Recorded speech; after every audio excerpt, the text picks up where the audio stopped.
आमच्या प्रिय बंधू बहिणींना येशूच्या नावाने आमचा नमस्कार. सर्वेश्वर संघ सकाळ हा कार्यक्रमानुसार तुम्हा सर्व मी स्वागत करीत आहे. 115 स्तोत्र संहिता 12 वचन पुन्हा पाहूया. परमेश्वराने आमची आठवण केली आहे आणि परमेश्वर आम्हाला आशीर्वाद करणार. एक गोष्ट बायबलने सांगतो. निर्गम 2 अध्याय 23 वचनापासून वाचतो. बराच काळ लोटल्यानंतर इजिप्तचा राजा मरण पावला. इस्रायल लोक क्लेशाने विवळत होते व आपल्या गुलामगिरीत रडून परमेश्वराचा दावा करीत होते आणि त्यांच्या कष्टप्रत गुलामगिरीतील त्यांची धावा परमेश्वराकडे पोहोचला. परमेश्वराने त्यांचे रडणे ऐकले आणि अब्राहम, इसहाक व याकूब यांच्याशी त्यांनी केलेल्या कराराचे त्याला स्मरण झाले. परमेश्वराने इस्रायल लोकांना पाहिले आणि त्यांना त्यांची आशा वाटली. परमेश्वर अब्राहम, इसहाक, याकूब बरोबर जे करार केला होता त्या कराराचं स्मरण केला. आता इस्रायल लोक मिस्र देशामध्ये आहे. त्यातल्या राजाने यांना गुलाम बनवून, बंधक बनवून यांची खूप पीडा केली, यांना खूप सतवलं, खूप भारी भारी काम दिलं. असं वाटलं की आता जगायचं नाही, मरावं वाटतं. असं झालं. पण त्यांनी देवाकडे आरोळी मारली. आता आम्हाला वाचवणार कोण नाही, कोण आम्हाला वाचवणार. पण परमेश्वरने स्मरण केली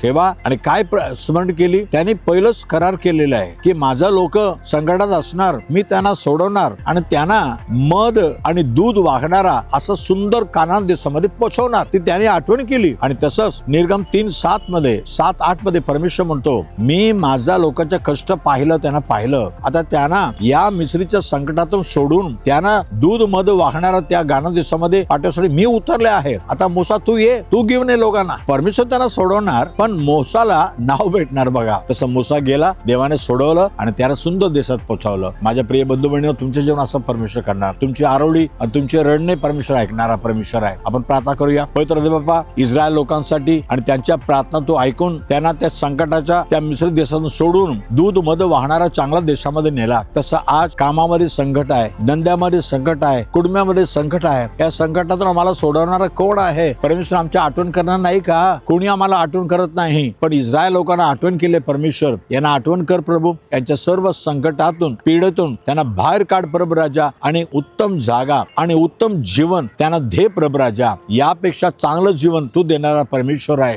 चांगलं दिवस येणार वाट पाहत राहिले, पण तुझ्याकडून चांगला दिवस येतो प्रभू. प्रत्येकाचा दिवस उघडू दे आणि उजड पडू दे. आशीर्वादित कर. येशूच्या नावाने मागे तुम्हाला ऐक प्रभू राजा. आमीन, आमीन. God bless you. उद्या सकाळी पुन्हा भेटूया. आमेन.